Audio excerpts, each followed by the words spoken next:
In a world full of lip filler, lashes, and Brazilian butt lifts, it seems like everyone is chasing the next big glow up. If you have ever looked in the mirror and thought you're not enough, this conversation is for you. Welcome back to Dishing with Dr. Doer.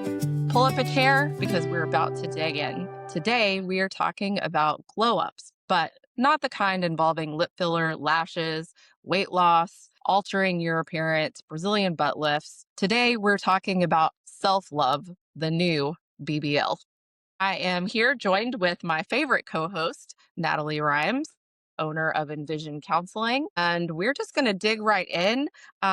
This topic kind of came up. I believe you had sent me a video, kind of like, how did we get here? And it was this young lady who, by all accounts was a beautiful young woman, had apparently gotten some surgical enhancements for a Brazilian butt lift, but Clearly.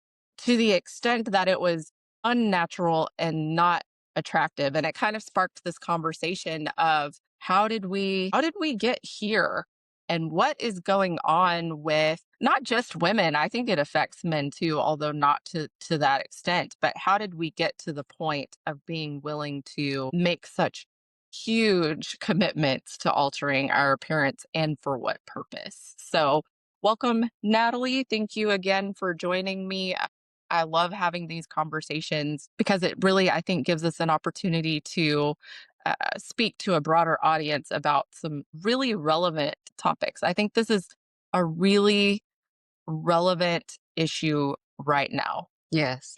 Thank you for having me. I really, really want to make it clear that I do not consider myself an expert by any means in self love. I think it's a journey or self esteem journey that we're Absolutely. all on and a lifelong journey, really. I do think I've come a long way from where I was when I was younger. And I think I really just want to acknowledge the pressure that society places specifically on women as far as what we should look like, what we should weigh, what our body shape should be, and judging our value based on our appearance. So I know that that's a struggle. Also, want to say I don't want anyone to think that we are telling you what to do or what not to do with your body. That's your decision, whether to have surgical enhancements or wear lashes or whatever it is the thing you want to do or don't want to do. It's totally your decision, and we support that. But we do want to bring up some questions that might make you think before you head to the surgeon next week or whenever you're thinking about doing it. Not even surgery, just like little things. One of the things that I've considered or that I've questioned is, where do these standards come from? And especially for women, I think we tend to think, well, this is men put these standards, but this is a conversation that's happened in my household a lot. I talk a lot about my daughter, Chloe, and she is typically, I'm lucky if we really want to brush our hair, or, mascara is about the extent of it. But a few weeks ago, she was getting ready to take some senior pictures and she was like, Mom, can you get me some lashes? Like just the little glue on, whatever. And my husband was like, that is ridiculous. No man ever is like, you know what would make that better? Which that's his opinion. And I'm sure there's some guys out there that think that they're attractive or whatever, but I really don't, No, for the most part. I really don't think that was a standard set by men. No, I think that some woman came up with it and then other women started doing it and then it became a just thing, like, yeah. a And trend. then like most trends, they get bigger and bigger and bigger to the point where you can't see, or I don't know. But I do think that is one thing to ask ourselves, or something that I started asking myself is, where is this coming from that I feel the need to do these things? Now, I will clarify, just like Natalie said, number one, I'm nowhere near the end of the journey. Like, I am just great with myself. Let's be honest. I've had two kids. That tummy is never going to look the same. And there are things about myself that are not my favorite. I'm never going to have tall, long, lanky legs. You will never catch me in a short dress because of that. So there are things that I am insecure about. And absolutely, um, I feel better at a certain, like, point. Like, I think as anyone would, like, I feel better floating around like 150, 160 versus 250 for my height. Mm. I get to a certain point where I just don't feel good, right? So, like, there's that piece of it. Um, but I did start questioning at one point, where is this coming from? And why am I feeling the need to um, kind of do some more extreme things? So I think before we really go down that road, because I think both you and I have some wisdom to share there, hopefully, I think it's important first to clarify what we're talking about when we say self love. And I think my most important distinction is self love does not equal self obsession. And I think in society today, we get that confused. Like sometimes when you hear self love, it's like, well, self-care and it all becomes about myself. And I think it's important, at least for me, to make the distinction when I'm talking about self-love, I'm not talking about being obsessed with my appearance or any of those things. It's more my acceptance of myself, knowing who I am, which is a big thing. That's a big piece of the journey. I think a lot of people don't even realize they haven't been on. Yes, agreed. So, I know when we were discussing this beforehand, one of the scenes that pops into my mind is that movie Runaway Bride with Julia Roberts. It's older, but she's been engaged like 6 different times. And the reporter that's covering the story is like, he calls her out and he's like, "Did every time, every person you were with, you liked your eggs a different way? Do you even know how you like your eggs?" And she gets into a whole argument with him, and of course I do and whatever, but then there's a scene where She she's did sitting there eating like 6 different types of eggs because whoever she was with, she just conformed to that. She didn't even know her own likes or dislikes because she had never taken the time to really know herself. it. And so when I'm talking about self love, what I'm referring to is really knowing who you are, or at least being willing to explore or own certain things. And then also accepting that that's fine. That Mhm. if I like my eggs over easy and you like yours over hard, that's fine. Yeah. And then I think too, it's figuring out that balance because we all, as women, I'm going to just talk about women today. It's Yeah. Women's History Month, isn't it? Yeah. Okay. So as women, most of us do things to enhance our appearance, right? We wear makeup. I get my hair done and colored, we get our nails done, whatever the things are. And then some of us wear lashes, some of us don't. But the question, I guess, is when do you know you're going too far? And then how do you figure that out? That's a really good question. Well, for one, that's going to be different for everybody. If we're going back to our counseling roots, when it starts to affect your functioning, right? Yeah. Um, So if you are missing out on important things, or if you're going into severe debt, or maybe if your loved ones are like, stop doing that, or they're concerned because you're going into debt or you're spending an extraordinary amount of time. For myself, I'm actually pretty simple. Although I do get my nails done. That's relatively new, but then once you get them on, it's really hard to take them off because then you have to deal with regrowing and all of that stuff, and they're so pretty. So there's that. I don't really have a whole lot of maintenance. We were just talking about spring break earlier, so Carson was home. My son hates for me to wear any makeup, and he's like, "Why do you do that? You're beautiful without it." And I mean, 100% means it. You've met Carson; he doesn't say things that aren't honest. And like, well, I love glitter and I love eye sparkles. Back to me asking myself, okay, if the people that I love the most think that I'm fantastic the way I am, then what need am I trying to fill, or what kind of attention am I trying to get? I work out because I want to be in shape. My nails are pretty and they make me happy. And I do think that there's certain situations where I want to feel confident, right? So Mhm. that's another thing. If I'm going into a big meeting or something, I'll typically wear what I call power heels. They make me taller. I feel better about myself. So, I mean, I think there is a certain amount of that we do for ourselves. Goes Um, back to that knowing who you are yeah, and figuring that out as an essential part of self love because you don't know unless you figure out what you want, what you like. Are you doing it for you? Or are you doing it right. for other people? Yeah. No, that's a really important thing to take the time to really think about what am I getting out of this or what am I looking to get out of this? And I really think it's important to consider what hole am I trying to fill?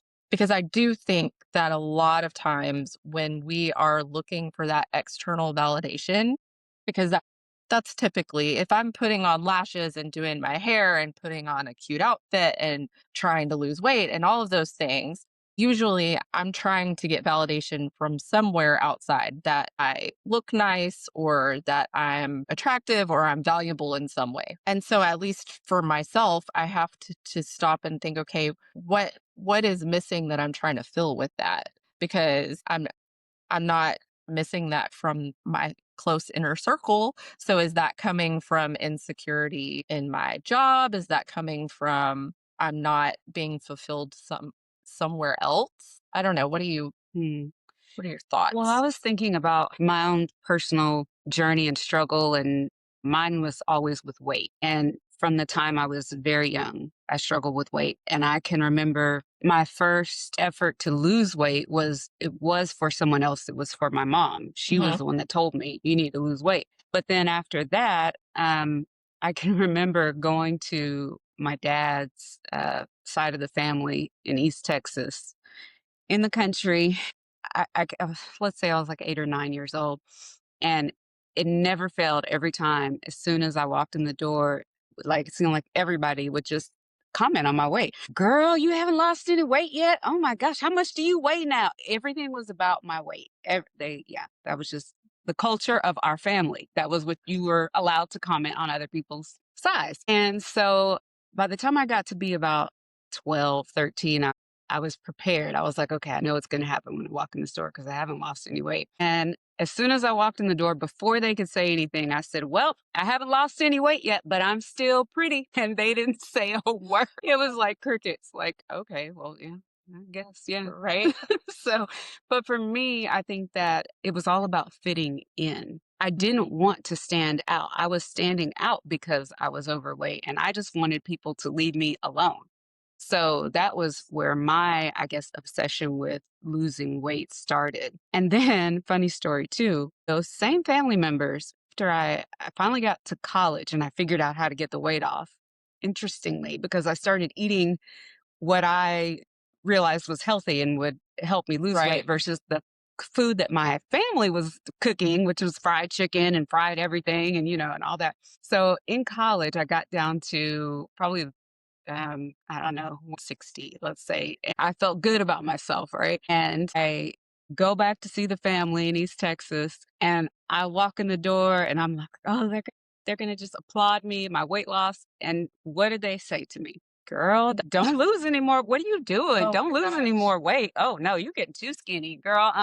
So then I realized, one, you're never going to make everybody happy. And two, these same people who talked about me for being fat are eating all of these foods that caused me to be fat in the first place. Right. So now I think I'm just going to decide for myself what looks good. But that's how I came to that place was just and it started with my own family. Yeah. I think that's true for a lot of people. And many times it's unintentional and it's just like a little comment here or there. I was unfortunate really for my mom because her mom definitely that was back in like the 50s, 60s and she was a twirler in the band. And so my grandmother was like you're not going to be wearing those outfits and be chubby. And so my mom tells a story like she put her in Weight Watchers when she was in junior high and Mhm. her snack every afternoon was 2 tablespoons of mustard. I think I would rather die. And Wow. so I was very fortunate that my mom never placed those expectations on me, but then they came from other places. You know, you would be in school and the other girls would be super tiny. I was on prednisone for like 10 years, so I had like moon face and other stuff going on, and, it was similar.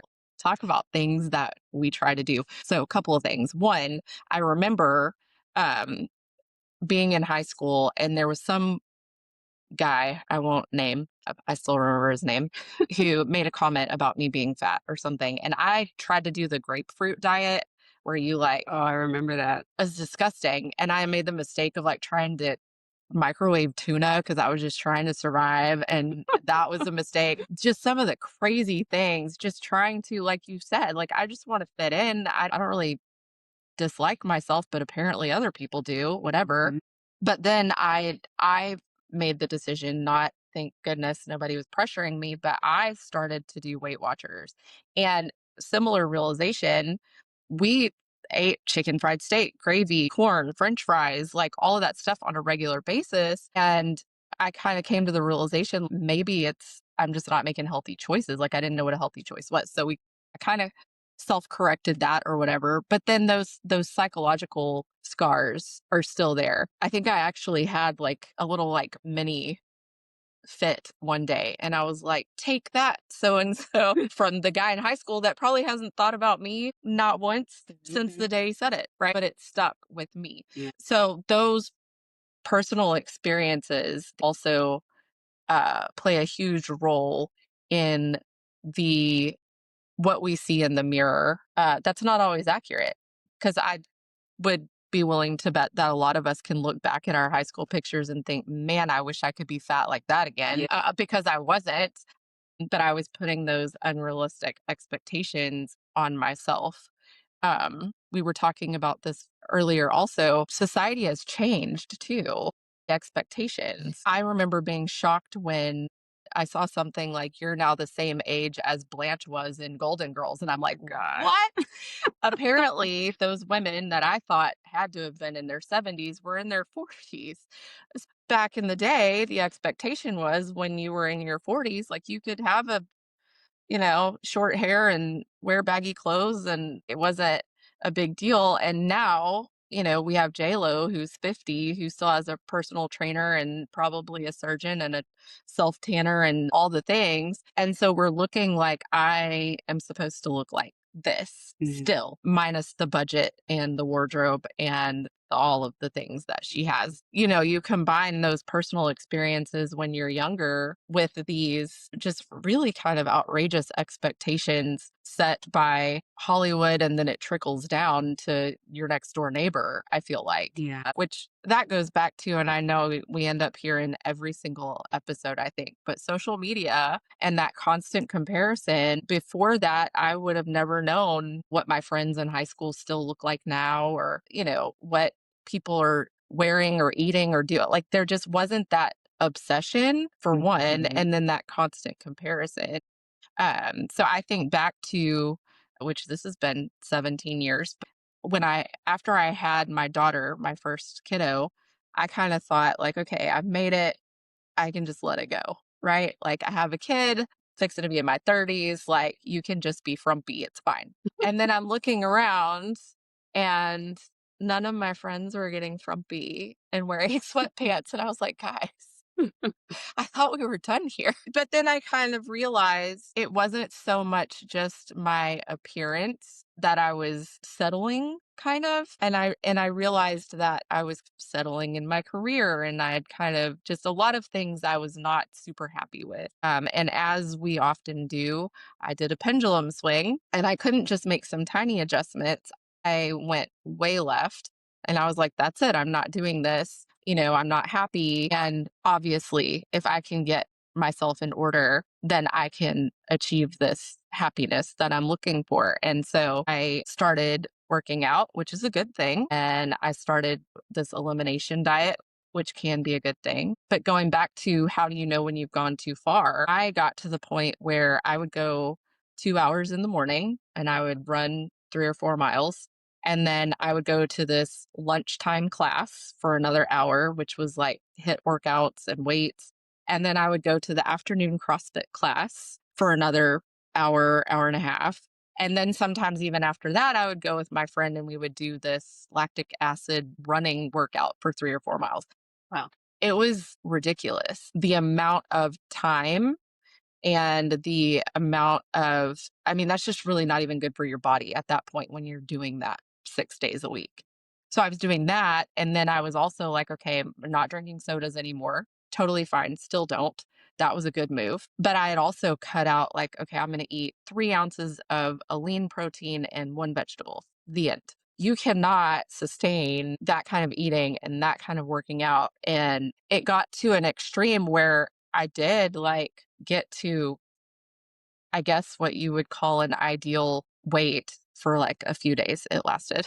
Like I got there and then I was like, this is exhausting. But realized once I achieved that I still wasn't super happy. I wasn't super happy in my career. I wasn't super happy in my marriage, and then I'm missing all this time with my kids and any other hobby because I was obsessing about my appearance in that way. So I've tried to like swing it back to the middle where I'm not trying to be frumpy and in my sweats, but I'm also not trying to hate myself into something that's acceptable for someone else. How did you find that balance? Think one, um, I realized that it wasn't sustainable. And then when I realized that that wasn't filling the void, I started focusing outward. And honestly, I think we're all happier when we focus outward. So, what I mean by that is I started pouring more time into hobbies. Like, I like painting. I'm not good at it, but I do like it. I like doing stuff with my kids. I would do mud runs with Chloe. So, it was still kind of fitness, but I was doing it not so I could be a certain thing, but because it was quality time. Mhm. Um, and I started focusing again on my career. Okay, I'm not super happy where I'm at. What do I want to do? What's my next challenge? So I started setting some goals for that. And slowly through focusing on other things and other people besides just constant criticism of myself, I was able to get to a point where I was like, I'm okay. I'm not the size 2 that I was for 2 days, but I'm good with myself and I'm happier now because I have a purpose. I'm doing things that are meaningful to me, Yeah. that add meaning to my life. I feel like when we are self-obsessed, it is constant self-criticism, and it's really just draining. And it sounds like too, you were focused on this one singular goal, which was I'm going to get to this ideal size Yeah, or I do, and so you were so focused on that that you didn't consider all the other areas of your right. life. And then once you got to that, you achieved that goal, it was like, okay, what else? Like Yeah, what now that I've done this? it didn't magically fix my life. Yeah. So then the question is, what does my ideal life look like? Yes. And that is a valid question to revisit pretty frequently. Am I building a life that has meaning and purpose? And I don't even know if focusing on your own happiness so much. I feel like sometimes we get to, again, like, this is going to make me happy. And when really we find that joy, I think it's better to find joy than happiness is very Mm, fleeting. But I personally find that joy through doing things for others or accomplishing goals or those things. I think at that point in my life, it was very much about control. Like, I can control this, I mhm, can make this happen. We all, as women, and I could be wrong, but all the ones I talk to, we kind of have this ideal number, right? If I mhm, can get to here, then I'll be exactly where I want to be. right, I can shed some light from my experience. I've been at a certain number several different times in my life, and it's looked different every time. yeah, Whether I've had more muscle or not, or now I'm my daughter informed me I'm about to be 44 instead of 43. I did the math wrong.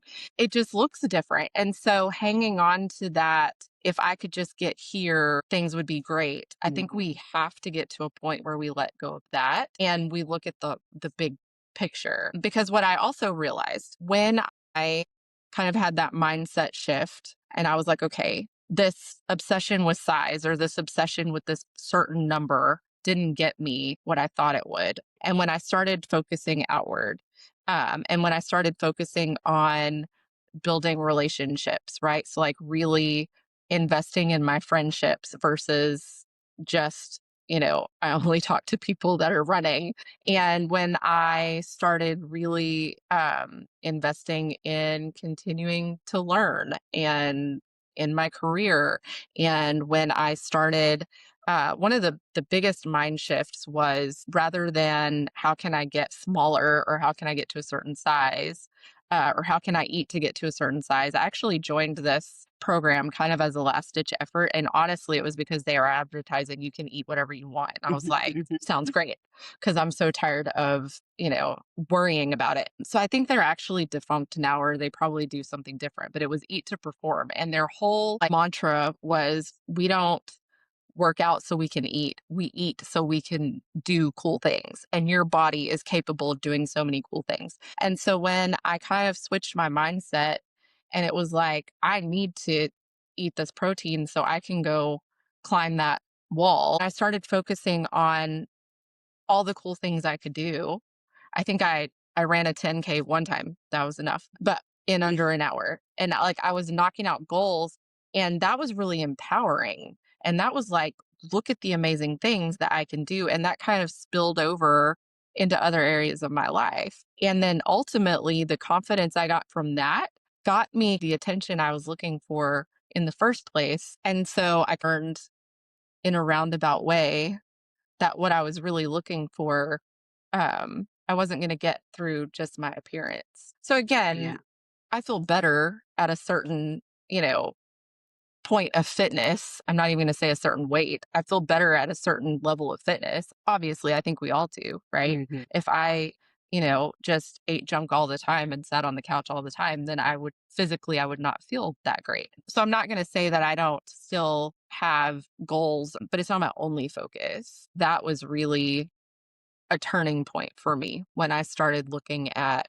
things outside of myself. I'm wondering about the culture of, let's say, the BBL culture, the lashes, the nails that are like this long and How do you even no, but I wonder, I mean, this is a thing, Yeah, for a lot of women. And so how do they not succumb to that pressure if it truly is pressure, if it's not something that they want for themselves? right. If they're feeling like I need to do this to fit in, then how do you get to that place where you can decide for yourself or you give yourself permission, to decide for yourself? So the question there again for me goes back to who am I surrounding myself with? Because if I am surrounding myself with, I don't want this to come across wrong, but real people that are like-minded. We have goals, we have service, we have things that we're trying to do outside of ourselves. Um, then that's easier to say that's not worth the time or that's not worth the money or I don't need that. Versus if I was spending all of my time in certain circles where it was maybe it's who you are hanging out with at the gym or at work or what your circle looks like and Mhm. what their values are. Also, who you spend time with and how they value you. So I know without a doubt that my husband thinks that I am precious when I wake up and my hair is a hot mess and I have on no makeup and sweatpants. So when I'm surrounded by that and I'm already precious, then I don't need to do all of those other things to try to feel good enough. So I would say that's another good question to ask yourself is who am I surrounding myself with and is that a positive thing? Yeah. And I think so many of the younger girls are, they're single and they're thinking that maybe this is what they need to achieve in order to attract Right. the guy of their dreams. So I don't know if you've seen this. I don't remember if it was a commercial or an Instagram. I don't remember, but it was this guy and a girl that had gone on a date and they went back to like her place or something and he sits down and he takes off these platform boots, right? So turns out he's not 6 feet tall. He's like 5'5". And then he's like, oh, and he takes off this waist trainer or something. He's like, oh, let it out. Right. And she's like, oh my God, I have been deceived. Like the nerve. But then you think about, okay, if I show up and I have on hair extensions and I have on lashes and I have on all of this makeup and I have on some people even dentures. And so I look gorgeous, but then Mhm. the next morning, I'm not gonna look like that. Right. And so it's really unrealistic. And I go back to what kind of attention do you really want? Mhm. Because the attention that that is attracting oftentimes is not the attention that you really want. But I do understand feeling like I'm in competition. That sounds bad. But I mean, you are like you're single and you're trying to find a partner and you feel like I can't even get anybody to look at me unless I have all of these things. Mhm. So I understand that pressure. But then in reality, what if you do find the man of your dreams and then you take off all the stuff and he's like, that's not you. And it's not what I thought. Yeah. You know, you're And not really being true to the yourself. man of your dreams is the man who wants you for you. Yeah. So I guess the thing is to figure out who you are before you start looking Yeah. for the man or woman of your dreams. Yeah, for sure. Mhm. Do you remember that there's a scene at the beginning of Bridesmaids where she's over at that guy's house and she like sneaks out. She goes in the bathroom and she like puts on mascara and fixes her hair and puts, all of this stuff. And then she goes and lays back down like, I've been here the whole time. You know, like that's just not, it's just not real. And so when we feel like we have to appear a certain way, and again, to be completely hon like, I still wanna look cute. Sometimes I still wanna put on a cute outfit and fix my hair and whatever. I don't do lashes because 'cause I'll give a lecture about that, but But you do it for you. yes, You don't do it for yes, someone else to tell you that you look good. right, and I think that's the big distinction there. Am I doing this because it makes me feel confident and, I really or for legitimate health reasons? I mean, I I know there's the big controversy right now. Everywhere you look, you're either being demonized because you're on Manjaro or Ozempic or whatever, or, everybody should be on it and everybody has opinions. And the truth is, we don't ever, maybe I have a health related condition that is necessary. Same thing with weight loss surgeries. There is no right or wrong answer. But I think it is a good question to ask yourself, what is the motivation for that? And is it only because I think this is going to solve all my problems? Or is it because I'm trying to reach a larger goal? Or is it because it's health related? Like there's so many things to consider. But going back to really knowing yourself and what's important to you and looking outside of just appearance. I think it's an empty goal if that's all it is. Mhm. It's really difficult too. I think we need to acknowledge how hard it is to once you figure out who you are and what you prefer as far as your appearance, to stand in that Mhm. and to hold that. To tell someone like Carson told you, why are you wearing makeup? I don't want Yeah, you to wear makeup. Well, I like the sparkles. right. I like the eye I like sparkles. glitter. Like I've had this conversation about my hair. I can remember when I first cut my hair short, my daughter was younger, and she genuinely innocently asked me this question, "Mom, how do you get people to still like you with your hair cut short?" And that really broke my heart. Yeah, because from a child, that's Yeah, because so for her, she realized when she started straightening her hair and wearing it long and straight, she would go to it was elementary school at the time, and she would get all these compliments. "Oh my gosh, your hair is so pretty, so beautiful." Well, her hair's still pretty and beautiful when it's curly and natural, but like she thought that that was what she needed to do right. to get people to like her or love Mhm. her. And so I think I just said, "Well, baby, it's just hair. It grows back, Yeah, like you can cut it short and then grow it back out again." But then yeah. I remember too, I was dating a guy at one point and he asked me, because I went to get my hair refreshed, the color. And he said, "Why don't you go silver? Why don't you do this and do it?" Because I don't want to, Right. because I like red. 'Cause You know it's what my I hair. mean? Yeah. So having the courage, I guess, to stand in, and once you figure out what it is you like, having the courage to stand in it and say, "No, this I'm gonna do this." Yeah, Even if it's not what other people think you should be doing. yeah. That's a hard thing to do. No, I was just about to say that true self-love is really an act of bravery because you are saying, "This is who I am, and I like who I am."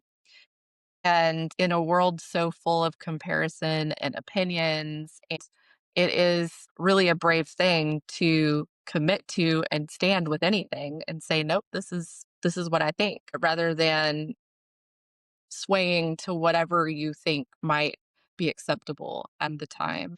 And that's probably what makes it so hard because you do have to be very brave to say, this is how I like myself. I have a lot of gray hair, but I like my gray hair. Like, I legitimately do.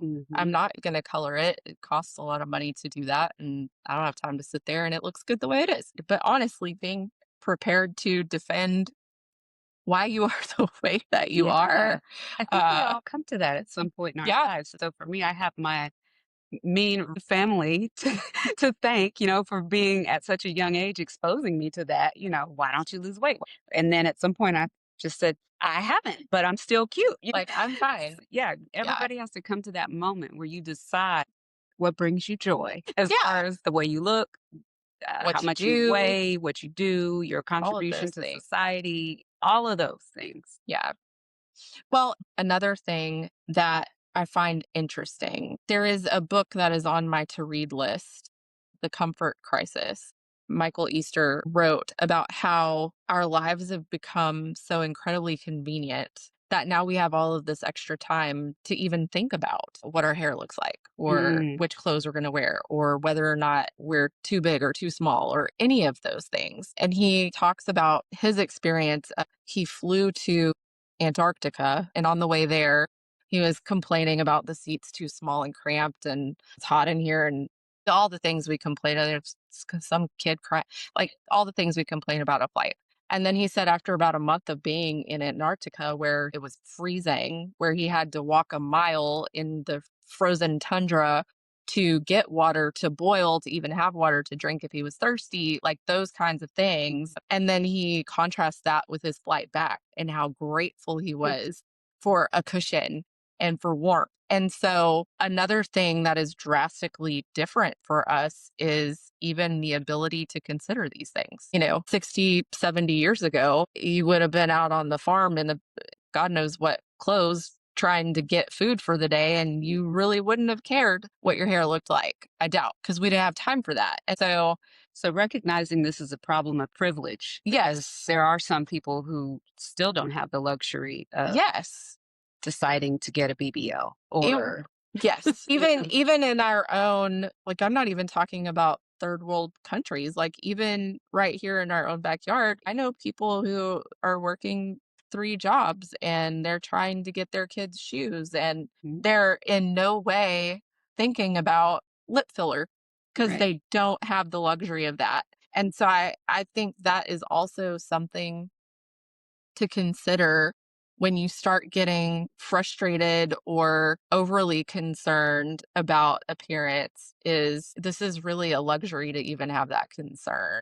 We were talking earlier about the Academy Awards, and as soon as right, that was what was on. Natalie asked me if I watched the Academy Awards, and I immediately said I've lost all patience for those people. And what I mean by that, I'm not even talking about political views or any of that, just the pretentiousness of showing up in this all of these ridiculously expensive clothes with the hair and all of the things, and I'm like, there are bigger things happening right now. And I think that's also a good perspective to take at times. Maybe I should take a breath and consider the fact that I am really very blessed regardless of what clothes I'm able to afford or what surgeries I do or don't have, or hair extensions I do or don't have, because that really is a luxury problem to have when you look at the big picture. We were talking about the show. I don't know if you remember, it's been probably at least 10 years ago, the Extreme Makeover, where they would have these women come on and basically just dissect. And we're going to fix your nose, and we're going to fix your cheekbones, and we're going to do a tummy tuck here and a lift here. And I mean, was it the Swan? Is that what it was called? Yes, I remember that. Yes. Mhm. And I mean, so there's things like that that have been going on for years that give you this idea that you're really just not okay if you haven't had a total makeover, like a total overhaul of really what God gave you. So I don't know. I had another fairly hilarious kind of experience with my hair. I apologized. I said, I'm sorry. Jesus, you did a way better job than I could ever do. And I quit messing with it. But I had tried to get my gray to look more on purpose, and it turned blue, and then it turned green. And the more I tried to fix it, you were there because I went to one of your hairdressers, and then it was like really trashy blonde. And anyway, it was so awful. And eventually I was like, I give up. I'm just gonna be natural the way it is because this is not working out.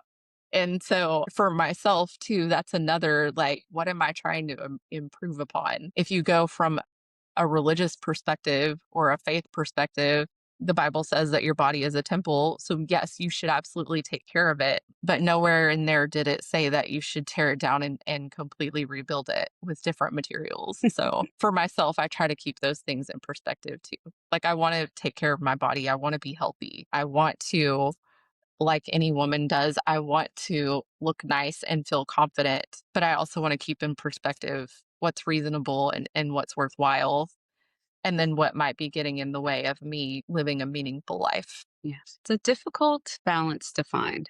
Yeah, for sure. And I'm still not there.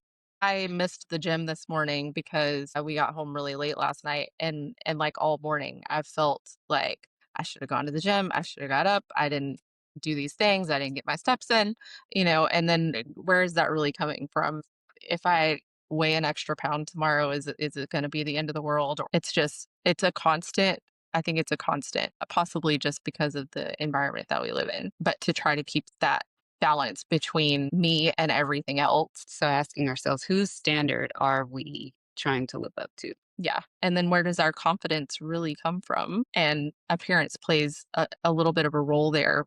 But I think our true confidence comes from so many other things. And I challenge you to ask truly people who love you, your inner circle, what really they love about you or what really they appreciate about you.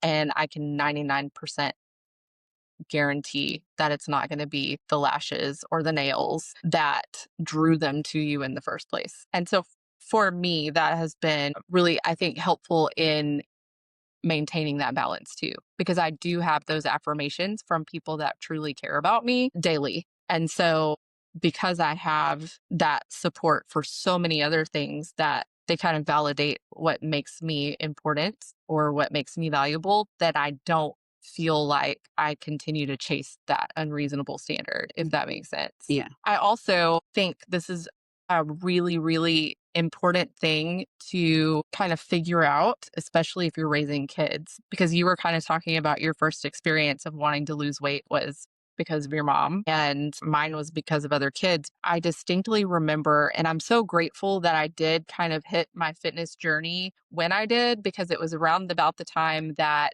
my daughter was probably 7 years old. And I remember one day in particular, she was like, "Mom, you got a big butt." And I was like, "Yeah, I did a lot of squats to earn that big butt." But I was really focused on being healthy and what I could do, and as a result, she is focused on like, she will still say things like, "I don't know, I think I'm gaining muscle." Like, "Did you see I could squat X amount of weight?" Or, "I did my sprints in this," or her focus has been that rather than, "Oh, I'm so fat," or, "Oh, I have to wear this size." I've been so grateful for that because I still have that in my mind, right? We went like dress shopping last year, and I mean, she's tall and she's an athlete and she's built and um your typical girl's like, "Oh, I need a size 4," and she needed like a size 10 or 12 or something. My high school self would have been devastated that I had to ask for that size. And she was like, "Oh, this isn't going to work." And, move on to the next, and no qualms about it whatsoever. And so I'm super grateful that I was in that place during those formative years for her, because it makes such a huge difference in the way that they see themselves and us growing the next generation. And I'm not even gonna lie, occasionally I do have that like old school judgy McJudgerton. And I'll like see some little girl walking and I'm like, who told her she should wear that? Totally confident though, and happy and totally good with what they look like. And I'm grateful for that there is a generation of girls who I think still probably struggle with some of those things, but are much more confident, and hopefully because some of us have found that at a formative time for them to have that view of themselves rather than internalizing, "I need to be a certain weight. You can only wear these things if you look a certain way," that Mhm. kind of thing. Yeah. So I think that's something else that's just another reason to consider, where is this coming from? Why is this important to me?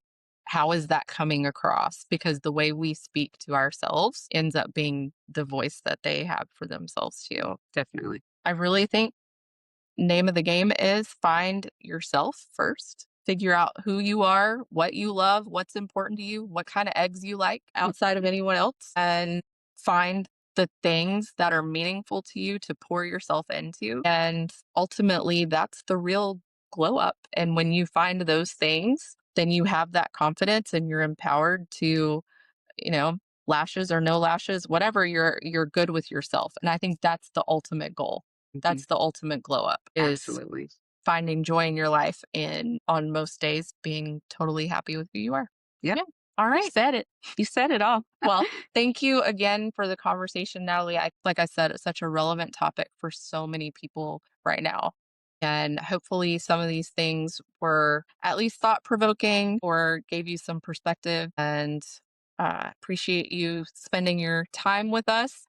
If you feel like this would be helpful to anyone else, please like, share, subscribe, follow, whatever it is on the platform you're on, and share with a friend or share with a loved one if you think this would be helpful to them in any way. That's it for today with Dishing with Dr. Dewar, and we'll see you next time.